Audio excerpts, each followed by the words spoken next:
Bon, bien, je suis Bernard Laballet, je suis professeur émérite à l'université de la Sorbonne Nouvelle Paris 3 et donc mon expérience des doctorats est celle d'un doctorat d'État puisque pour ma génération, il existait 2 types, de thèses. La thèse dite de 3e cycle qui, pour l'essentiel ressemble à la thèse, actuelle et un doctorat qui s'appelait le doctorat d'État et qui était nécessaire pour devenir professeur d'université.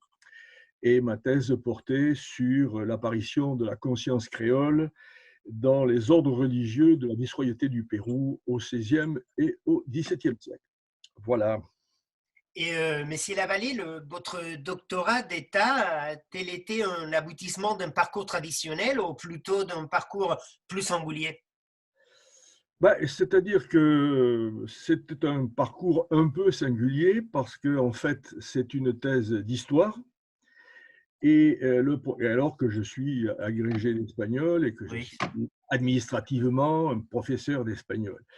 Mais bon, je ne vais pas entrer dans les détails de ma vie, mais disons que c'est un peu par défaut, enfin pour des raisons administratives, parce que je n'étais pas tout à fait libre de mon avenir, étant donné que j'étais élève instituteur en Gironde, et que donc j'ai dû faire un parcours, un cursus d'espagnol, mais avec toujours l'idée que si je le pouvais, et en tout cas dès que je le pourrais, je me retournerais vers l'histoire. Et c'est donc comme ça que, bien que professeur d'espagnol dans un département d'espagnol, d'abord à Bordeaux, ensuite à Paris 3, où j'ai eu l'honneur de vous avoir, cher ami, comme Tout à étudiant, fait. en fait, j'ai fait une thèse d'histoire et je suis historien.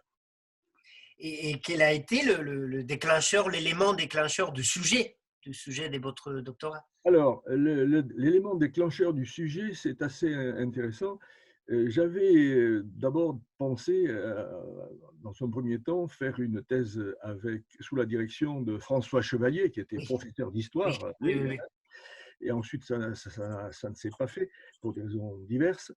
Et François Chevalier souhaitait que je fasse une thèse enfin m'avait engagé à faire une thèse sur un chroniqueur indien du Pérou qui s'appelait Huaman Ayala et dont une partie de la grosse chronique est constituée de textes et la moitié de dessins, mais une grosse partie des textes sont en langue indigène. Et très rapidement, bien que le sujet me passionnait, je me suis rendu compte que pour faire une thèse sur cet auteur, ben, il fallait que je connaisse aussi au moins le quechua. Et j'avoue que je n'avais pas trop l'envie à ce moment-là de me lancer dans une nouvelle formation quechua, d'autant plus que bon, ça se fait pas, l'apprentissage d'une langue ne se fait pas en quelques mois. Et donc, en fait, si j'ai choisi ce sujet, c'est parce que l'apparition de la conscience créole, parce que ce sujet se situait disons, dans le prolongement ou dans le domaine des études que j'avais faites sur le 16e, 17e espagnol, 17e siècle pardon, espagnol, dans le cadre de mes études d'espagnol. Et c'est donc une thèse d'histoire que j'ai faite, mais en utilisant, comme on dit en franglais, le background que les études sur l'Espagne classique m'avaient donné. Voilà. Aujourd'hui, c'est un sujet qui a été très travaillé, mais à l'époque, j'imagine que vous étiez un peu pionnier, si on peut dire. Voilà. Alors, effectivement, aujourd'hui, le problème de la créolité, du Oui, créolisme, est très étudié dans des domaines, bien entendu, beaucoup plus divers que celui que j'avais fait, dans des perspectives beaucoup plus riches aussi. Mais lorsque, effectivement, je me suis lancé dans cette recherche, c'était la fin des années 60, hein, il y a bien longtemps, euh, enfin, ce travail a été un peu un travail pionnier. Je dois dire d'ailleurs qu'il a été un peu, je ne dis pas mal reçu, mais mal compris à une époque, en Amérique en particulier, en oui, Amérique oui, latine, oui. parce que c'était l'époque où, pour des raisons diverses, on assistait à l'explosion des études sur le monde indien. Oui, Alors tout à évidemment, fait. à une époque où tout le monde travaillait sur le monde indien, sur l'économie, sur les relations interethniques, sur le métissage, etc., proposer un travail sur le monde créole, c'est-à-dire sur le monde espagnol d'Amérique du Sud, en l'occurrence, ça faisait un peu étonnant. Et donc, c'était effectivement un travail à la fois pionnier et qui, disons-le, détonnait un peu dans le contexte péruvien. Mais comme je n'étais pas latino-américain, pas péruvien, mais français, j'étais un peu pardonné, disons. Voilà. Oui, les mots créoles que même aujourd'hui, nous les enseignants, on a des difficultés à faire comprendre. Parce Oui, que ces mots, même dans l'Amérique latine, il peut changer même dans oui. certains, oui. Alors, il faut dire qu'en Amérique latine, le mot créole, selon les pays, a des sens variés, hein. Oui. Le mot créole n'a pas le même sens, par exemple, au Pérou et au Mm. Mexique et en Argentine. Et puis surtout, il faut dire une chose aussi, c'est que aujourd'hui, on parle moins des créoles que de la créolité. Oui. Et ça, et effectivement, bon, la créolité, c'est un complexe, pardon, un terme, oui, un terme, un concept qui a été imposé par des penseurs essentiellement venus des Antilles, et notamment des Antilles françaises. Oui. Et effectivement, le sens a varié. Disons que le créolisme que moi j'ai étudié, c'est-à-dire celui de l'apparition d'une identité ou d'une proto-identité chez les Espagnols dont les familles étaient installées depuis longtemps en Amérique, ce terme n'a pas exactement le même sens que celui que l'on retrouve aujourd'hui dans la créolité, qui est au contraire, enfin, oui, je dirais au contraire, la créolité aujourd'hui n'est pas conçue comme l'évolution d'une identité européenne sous les conditions propres à l'Amérique, et en particulier l'Amérique tropicale. La créolité aujourd'hui, c'est un concept global qui, disons, implique, met en œuvre l'ensemble des populations mêlées, Oui. mêlées parce qu'elles sont diverses et mêlées dans le monde, dans diverses régions du monde américain. Mais en fait, c'est même pas un terme aujourd'hui, la créolité, c'est pas uniquement un terme relatif à l'Amérique. On parle de créolité dans l'océan Indien et dans d'autres régions du monde. Alors, dans quelques mots, qu'est-ce Oui. que vous avez essayé de montrer avec votre thèse? Alors, qu'est-ce que j'ai essayé de montrer? J'ai essayé de montrer comment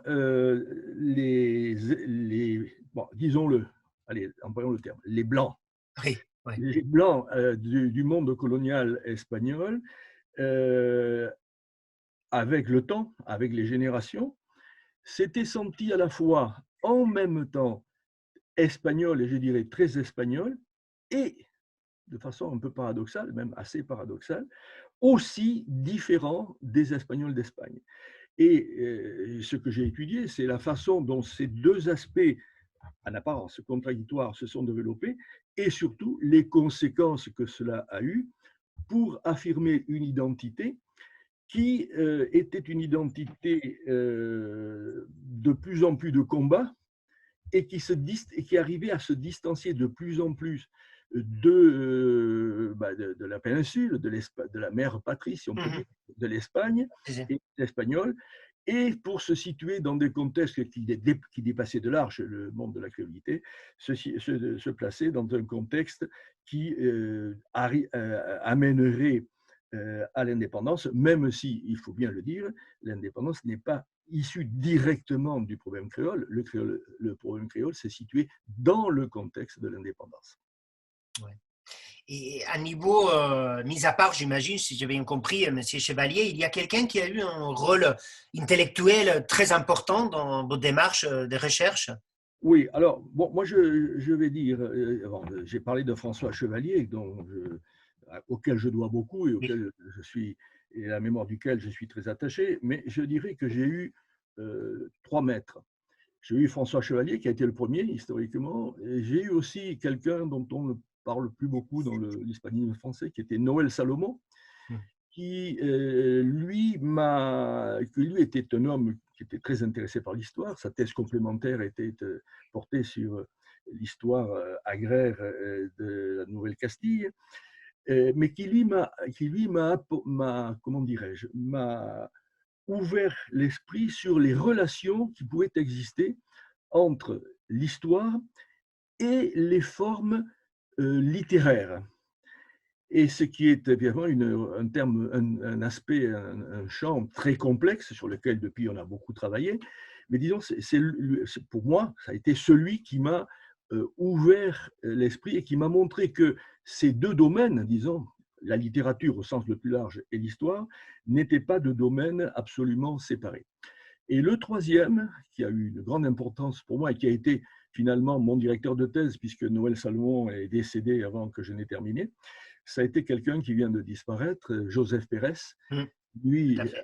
avait suivi, disons, un parcours un peu qui ressemblait à celui que moi j'allais suivre, c'est-à-dire qu'il était agrégé d'espagnol, mais il avait fait une thèse d'historien qui portait sur la révolution des comunidades en Mmh. 1421 en Castille, et qui lui a eu un rôle important pour moi parce que comme il était plus jeune, nettement plus jeune que les deux précédents, c'est lui qui m'a, disons, orienté, qui m'a fait découvrir les voies nouvelles que l'histoire était en train à ce moment-là non pas de découvrir, mais dont les résultats étaient en train d'apparaître à ce moment-là. Donc voilà, disons, j'ai eu en fait trois directeurs de thèse qui ont, qui Ouais, ont ouais. agi sur ce parcours de façon différente, mais qui ont tous les trois eu un rôle très important. Et les 2 premiers, ils faisaient partie du jury alors? Alors, non, le second non, parce que Noël Salomon est décédé. Non, non, non, évidemment, je pense à Pérez et Chevalier. Oui, Oui, excusez-moi. alors, bien entendu, Pérez était mon directeur de thèse et François Chevalier, bien entendu, était au jury. Et d'ailleurs, c'est lui qui a le plus parlé, puisque une personne qui assistait et qui avait une montre, qui regardait sa montre, moi j'en avais une aussi, mais je ne regardais pas, m'a dit qu'il avait parlé 1 heure et quart. Il avait des choses à dire. Parce que parce qu'en fait, la composition du jury et la soutenance, c'est un peu comme aujourd'hui ou ça a changé beaucoup depuis les années de votre soutenance? Alors, pour ce qui était des doctorats d'État, eh ben, pour les thèses de troisième cycle, Oui, le jury oui. était composé de 3 personnes. C'était le minimum, c'est 3 personnes. Bon, ça revient à ce qui est en cours aujourd'hui. Pour les doctorats d'État, il fallait au moins 5 personnes. Voilà. Oui. Donc, effectivement, c'était des soutenances au long cours. Et vous vous souvenez des grandes difficultés que vous avez rencontrées pendant l'élaboration de votre thèse, recherche, Oui, alors, rédaction? Oui, alors, ce dont je me souviens, c'est les choses suivantes. La première, c'est qu'il faut tenir compte d'un fait, c'est que les thèses d'État duraient au minimum 10 ans, hein, et Wow. même quelquefois beaucoup plus. Bon, moi, la mienne a duré 10 ans, donc 10 ans, c'est quand même long. Et ce dont je me souviens, d'abord, la première chose, c'est que, pendant les premières années, je n'ai pas eu de problème parce que, du moins dans le domaine dont je vais parler, parce que, l'essentiel de mes sources se trouvait en Espagne, et surtout, comment dire, ces archives espagnoles, mais surtout aux archives de Séville. Ouais. Donc, c'était assez relativement, enfin, c'était pas simple parce que, à l'époque, j'avais des enfants petits, mais enfin bon, tous les ans, on partait 2 fois par an, en caravane, un peu comme les Marocains qui rentrent Oui, chez eux oui, oui, oui. chaque année. Et donc, disons que je passais, pratiquement 3 mois, à Séville, chaque année. Mais lorsque, je me suis rendu compte que je ne pouvais pas, oui, j'ai oublié de dire que j'ai aussi travaillé à Rome, à l'école française, dans Oui. des conditions très excellentes, bon. Mais lorsque je me suis rendu compte que ça ne suffisait pas, qu'il fallait travailler aussi en Amérique, dans les archives, régionales et locales, alors là, les choses sont devenues plus compliquées parce qu'aujourd'hui, bon, disons aujourd'hui, non, jusqu'à hier, avant le confinement, bon, on prenait l'avion presque comme on prend le métro. On va en Amérique dans des conditions de confort et de prix, etc. À l'époque, ce n'était pas le cas. À l'époque, bien sûr, il y avait les avions de ligne, mais ça coûtait horriblement cher. Mm. Et donc, il y avait des charters organisés par des agences de voyage qui permettaient d'aller dans des conditions de coût acceptables dans les pays où on avait besoin d'aller. Et donc, moi aussi, donc, je partais en charter comme les autres. Et je dirais que la première chose dont j'ai souffert, enfin souffert relativement, ça a été effectivement cette difficulté à aller sur place. Parce que, en fait, si on voit comment l'histoire a évolué, je me suis rendu compte ensuite que j'ai appartenu, je n'ai pas été le seul, mais j'ai appartenu à la première génération qui a fait des études sur l'histoire de l'Amérique en utilisant aussi les archives régionales et locales américaines, donc, qui apportent un type d'information différent de celui que l'on trouve en Espagne, où forcément ne se trouvent que des documents qui sont passés par des cribles, dont l'importance, qui sont arrivés en Espagne parce que c'est justifié par leur Mhm. importance, alors que sur place, en Amérique, dans les archives locales ou régionales ou nationales américaines, on trouve une documentation qui, elle, est beaucoup plus proche de la réalité et beaucoup plus riche, parce qu'elle n'a pas été précisément, en général, filtrée. Alors, le premier problème que j'ai vu, ça a été que nous avons eu, toute ma génération, ça a été, disons, le problème d'aller en Amérique aussi souvent qu'on pouvait le désirer. Pardon. Le deuxième problème dont je me rappelle avoir souffert, c'est un autre problème qui aujourd'hui a complètement disparu. C'est que, en fait, malgré tous mes efforts pour me mettre au courant de ce qui se faisait avec l'aide de Joseph Ferres qui m'avait indiqué un certain nombre de choses, bon, je lisais des livres, etc. Mais en fait, étant donné que j'ai préparé cette thèse à Bordeaux, je me rappelle avoir souffert, enfin, je mets des guillemets à souffert, il ne faut pas exagérer non plus, mais enfin, je sentais, disons, voilà, je sentais que l'isolement dans lequel j'étais était problématique. Mhm. Et qu'aujourd'hui, il y a une chose bon, ta génération ne voit pas, c'est qu'aujourd'hui, toutes les recherches se font dans des équipes, Ouais, dans des labos, ouais, organisés, ouais. avec, disons-le aussi, avec des moyens, mais surtout, au-delà des moyens, à côté des moyens, avec des échanges constants. Et ça, effectivement, dans les années 60, puisque j'ai commencé ma thèse en 1968, tout ça, en plus, dans une université de province, même si c'était une grande université, tout ça n'existait pas. Et je dois dire que oui, tout à l'heure, j'ai hésité sur le verbe souffrir. Oui, j'en ai souffert. Et j'avais la conscience que cet isolement, cette solitude relative, mais enfin, Oui, oui. avait sans aucun doute des implications sur le travail que j'étais en train de faire. Et je dirais que par la suite, lorsque, bien plus tard, évidemment, j'ai regardé un peu, je me suis repenché sur mon parcours et sur ce que j'avais fait, j'ai vu effectivement que cette relative solitude avait eu des implications sur ce que j'avais fait. Et c'est pour ça que, d'ailleurs, quelques années plus tard, lorsque je suis devenu professeur, etc., j'ai beaucoup travaillé justement à l'organisation de la recherche pour que cette recherche ne soit plus disons, des travaux de freelance, mais que ce soit qu'elle se situe, pardon, dans le cadre de recherches qui étaient accompagnées et qui étaient nourries des échanges que les membres des équipes pouvaient avoir les uns avec les autres.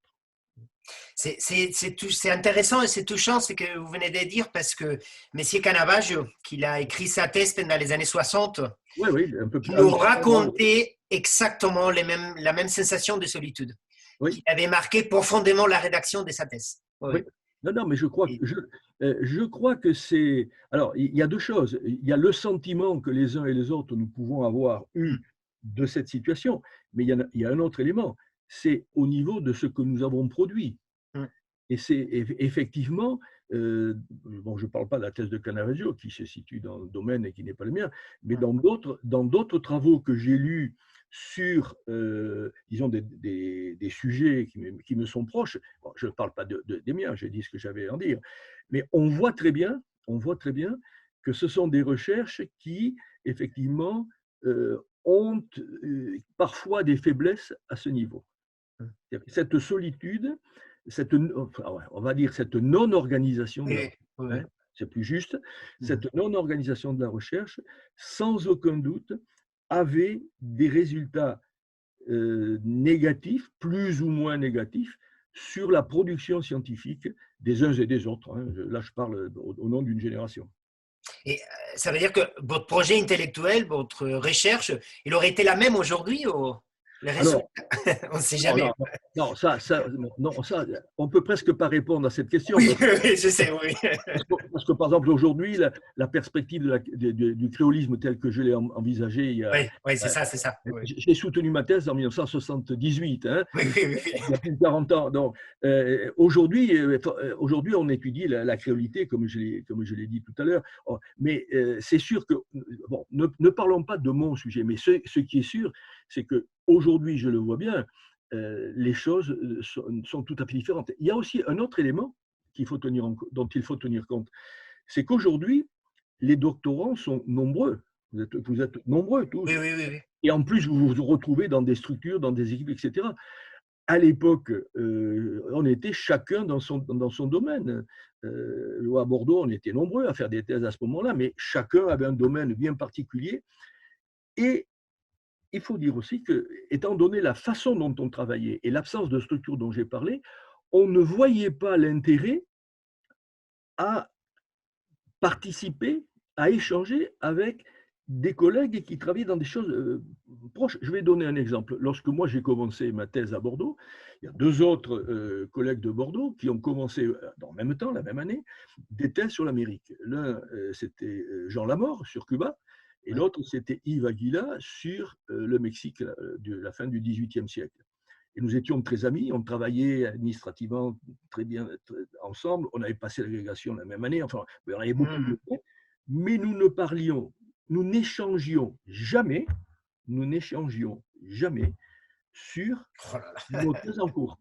On là. parlait de multitude de choses, Mhm. hein. On est même allé en Amérique ensemble, Jean Lamor, Yves Aguila et moi, donc ça veut dire quelque chose, hein. On a participé à un même voyage, mais on ne parlait jamais de nos thèses respectives. Non pas pour les comparer, mais pour faire part de l'expérience que nous étions en train de vivre. C'est significatif. Mhm. Significatif. Oui, oui. Les jeunes chercheurs, pendant ces séries d'entretiens, ils nous évoquent aussi la solitude et l'écriture, mais le contexte, il est très différent. Ça, c'est vrai Voilà. que… Alors, il est bien évident que dans la recherche, il y a, et il faut qu'il y ait, Ah oui. un aspect expression personnelle. Donc, la solitude dans l'écriture, ça, c'est une réalité. Il y a aussi autre chose aussi, c'est que dans la recherche, je dirais, on se mouille, comme on dit en français. C'est-à-dire qu'on on apporte quelque chose que l'on donne à la communauté scientifique et qui le juge. Il ne faut pas oublier que les thèses, c'est Mhm. jugé. Donc, il y a effectivement forcément quelque chose qui tient de l'expérience personnelle qui est irréductible. Mais ce qui est important, c'est que dans les phases d'élaboration de cette thèse, il y a des apports, je vais dire, pardon, il y a des apports collectifs ou communs qui sont indéniables. Je vais dire par exemple une chose.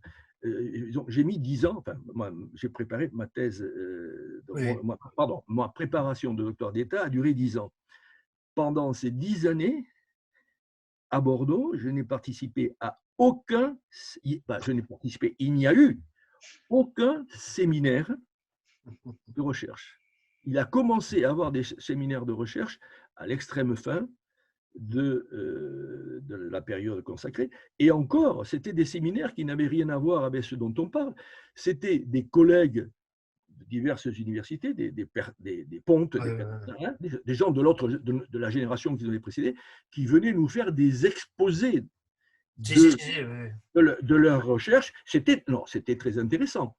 Mais ce n'était pas ce dont on parle, ce n'était pas la démarche de recherche de gens de notre génération que d'une façon ou d'une autre, par des séminaires, on aurait partagé et que ta génération partage. Ah oui, oui, le contexte que vous êtes en train de me décrire, c'est très différent. Oui, oui. Et je calcule que vous avez dirigé environ 40, 50 thèses peut-être.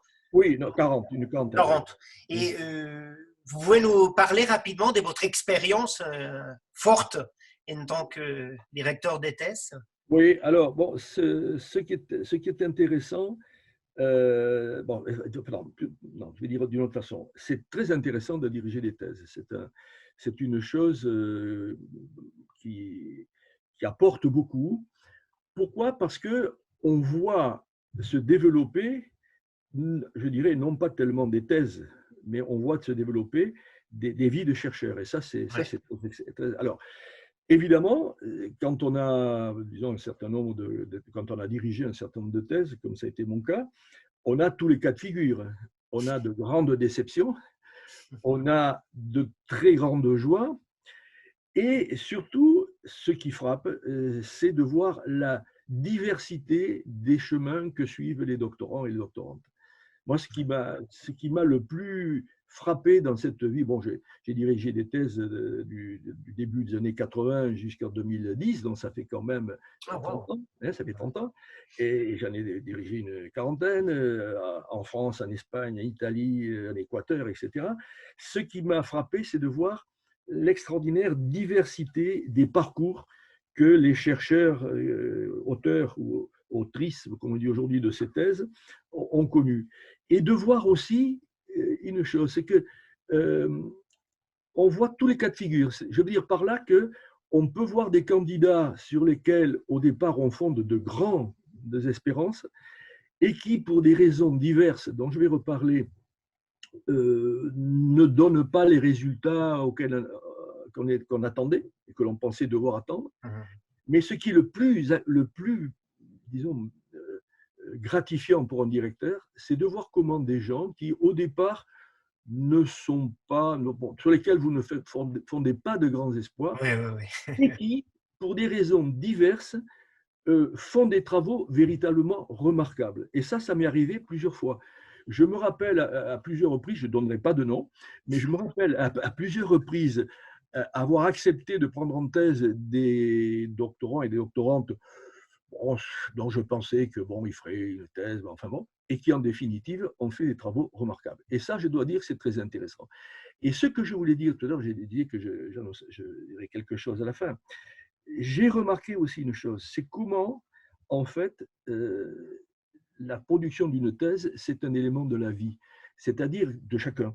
Et c'est-à-dire que, en fait, euh, on ne fait pas une petite thèse en ayant une grande vie ou le contraire. Il y a une osmose manifeste entre la qualité des thèses qui se font au bout de X années et l'évolution que les candidats ou les candidates connaissent.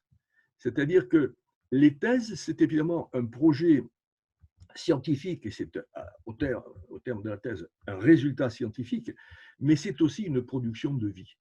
Et ce qui me frappe, bon, évidemment, c'est une impression, parce que je ne suis pas Freud, et puis je n'ai pas fait coucher les gens sur un divan pour les interroger.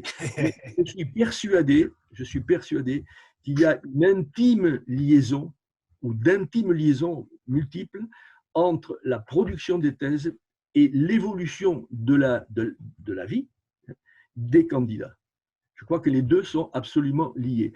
Et par exemple, c'est très clair, on voit très bien, par exemple, que quelquefois, des gens, pour des raisons diverses, la vie est complexe, ont de gros problèmes dans leur propre existence, ce qui les empêche de donner leurs mesures dans la recherche.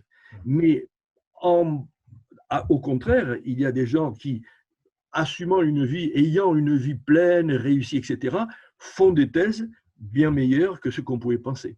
Donc, les deux sont liés. Je crois qu'on ne peut pas imaginer la production d'une thèse complètement desvinculada, comme on dit en espagnol, de l'évolution de l'auteur ou de l'autrice d'une façon générale. Dans votre cas, évidemment, le choix de votre sujet a marqué votre vie professionnelle, évidemment. Alors, bien entendu, bon, ça c'est un peu le cas aujourd'hui encore dans toute thèse. Oui, oui, oui. Si tu fais une thèse sur la littérature espagnole du XVIIe siècle, c'est la même chose. Tu ne t'engages pas dans le même projet de vie que si tu fais une thèse sur les luttes syndicales en Argentine au XXe siècle. Mais je dirais qu'à l'époque, c'était encore plus, parce qu'aujourd'hui, un projet de thèse, c'est disons 4-5 ans, 4, 5, 6 ans, n'est-ce pas? Et puis après, pour le reste de la carrière, il faut, comment dirais-je, il faut penser à une habilitation sur un sujet différent, etc. Donc je dirais que dans la structuration aujourd'hui de la vie universitaire, il y a presque deux phases obligatoires, la thèse et plus tard, Oui. éventuellement, parce que tout le monde n'est pas obligé d'en faire, l'habilitation. Donc, on peut très bien voir, par exemple, des gens qui font une thèse, enfin, c'est en général le cas, ils font une thèse sur un sujet, et puis ensuite, ils font une habilitation sur toute autre chose, sur un autre thème, sur d'autres pays, d'autres époques, etc. Alors que dans mon cas, comme on partait d'emblée de jeu dans des thèses qui duraient une dizaine d'années, ben, c'était bien difficile après d'en changer. Et alors, effectivement, le problème, c'est que une fois que tu avais fini ta thèse, ben, tu as toujours ce qu'on appelle des chutes de thèse. Comme tu as apporté un certain nombre de choses, on te fait parler sur, on te demande des choses sur, c'est toujours sur la même chose. Et moi, à un moment, je dois dire que assez rapidement, hein, j'en ai eu ras-le-bol, comme on dit, des créoles. Et c'est pour ça que, sans abandonner les pays dont je m'étais occupé essentiellement, c'est-à-dire le Pérou et l'Équateur, sans abandonner les époques sur lesquelles j'avais travaillé, je me suis mis à faire autre chose, à travailler sur la vie de couple, sur l'esclavage, sur les élites indiennes, etc. Mais c'était effectivement un des dangers. La thèse d'État avait un grand mérite, c'est que comme c'était un engagement sur une dizaine d'années au moins, Oui. ça permettait de faire des travaux qui vraiment faisaient le tour de la question et apportaient des choses importantes. Mais l'inconvénient, c'est qu'effectivement, dans beaucoup de cas, pas la plupart des cas, mais dans beaucoup de cas, ça enfermait les auteurs dans un sujet. Et aujourd'hui, je trouve que bon, le système actuel a des inconvénients, sans aucun doute, mais il a aussi l'avantage de permettre une plus grande fluidité, une plus grande ouverture dans les recherches et dans les parcours de recherche des auteurs et des autrices qui y sont engagés. Et par rapport à ces auteurs jeunes, autrices jeunes, quel conseil donnerez-vous à les nouveaux doctorants? Là, c'est une question très difficile parce que une des choses que j'ai remarqué aussi en dirigeant la quarantaine de thèses dont on a parlé, c'est que je dirais que presque chaque thèse a ses problèmes. Chaque thèse a ses problèmes parce que, par exemple, en histoire, par exemple, d'abord, il y a les problèmes de sources. Hein.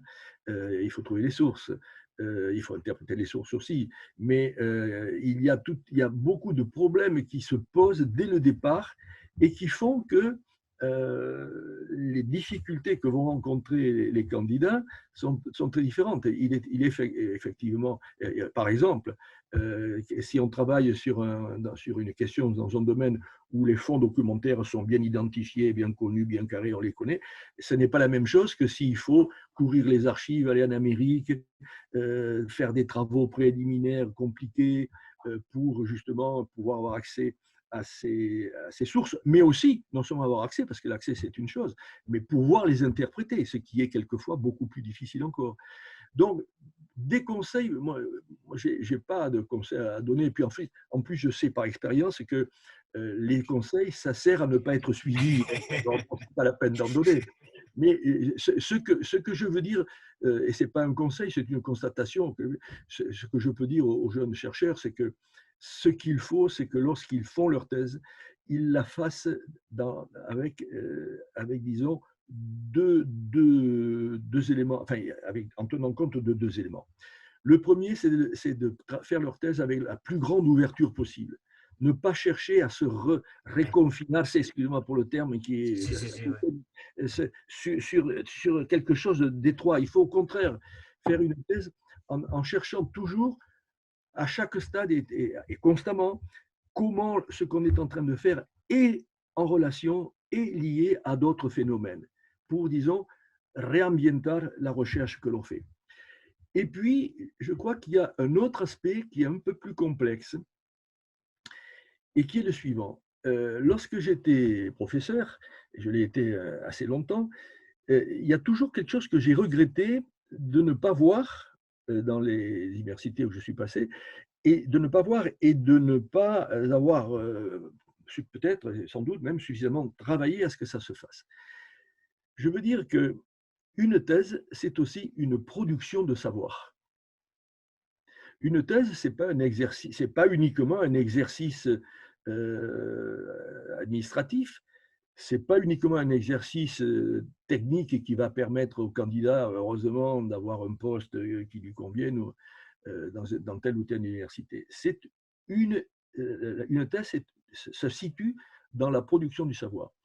Et ce que je souhaiterais, c'est que, et jusqu'à présent, je ne l'ai vu nulle part, c'est que les doctorants soient confrontés aux réflexions, au travail et aux résultats de philosophes, parce qu'il y a des philosophes qui travaillent sur la production du savoir, c'est même une des branches de la philosophie, et que l'on puisse les sensibiliser, au moins les sensibiliser à ça.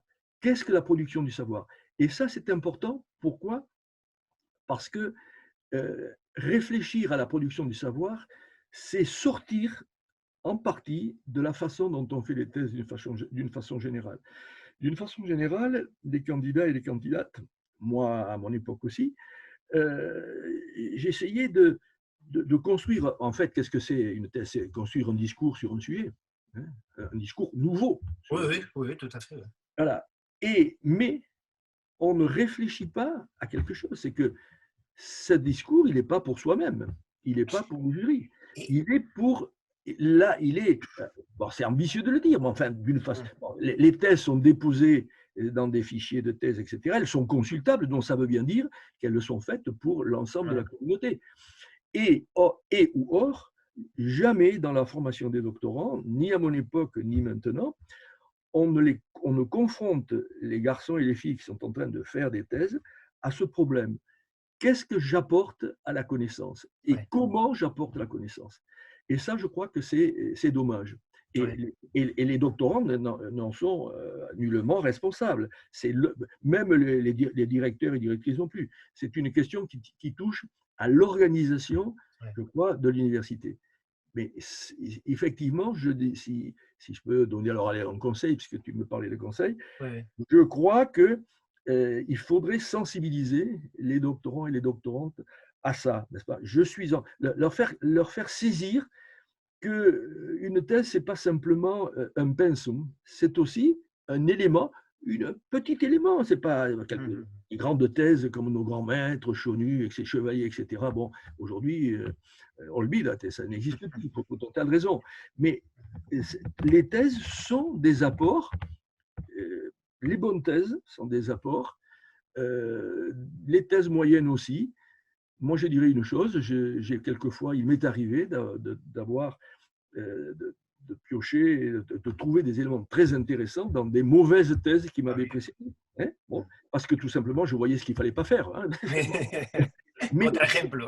Voilà, c'est des contre-exemples. Mais je veux dire qu'il faudrait que, d'une façon ou d'une autre, on sensibilise les jeunes chercheurs et les jeunes chercheuses à ça, disons, à la conscience que leur travail, au-delà de ce qu'il est administrativement étroitement pour eux-mêmes, est aussi un apport à la production du savoir et à la transmission du savoir et à l'amélioration du savoir.